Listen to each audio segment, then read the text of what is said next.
Welcome to Leadership Corner. I'm Dr. John Beiter, Executive Coach and Psychologist. And today I want to talk to you about patience and its I guess, evil twin, impatience.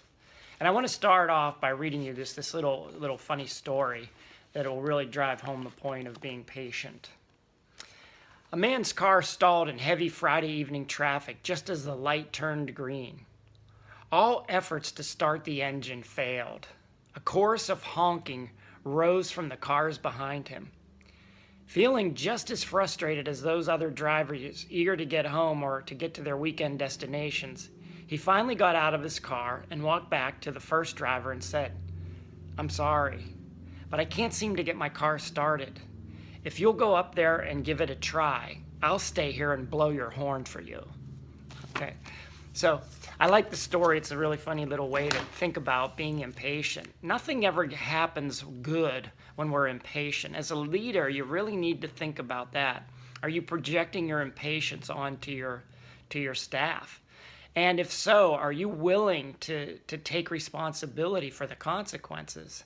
You know, impatience can cause somebody to do something too quickly, and then basically it ends up in an error.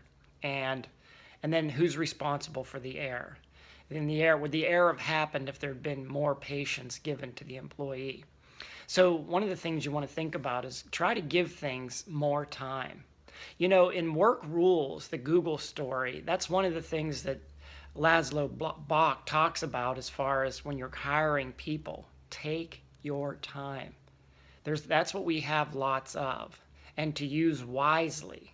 Okay, time of course is a resource, but being impatient doesn't help productivity. In fact, it can hinder it.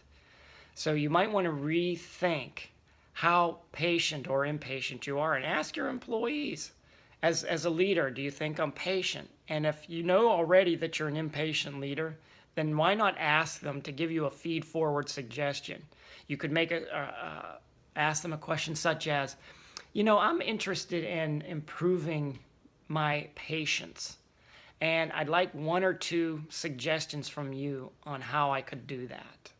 So learning how to do a feed-forward, check in with your key stakeholders, get their input, and then put it to play. You don't have to accept everything you hear, but you're probably going to hear a pattern of ways that you could be more effective. So patience is a virtue, and as a leader, you need to demonstrate that. Again, thanks for joining us on Leadership Corner. I'm Dr. John Beiter, Executive Coach and Psychologist.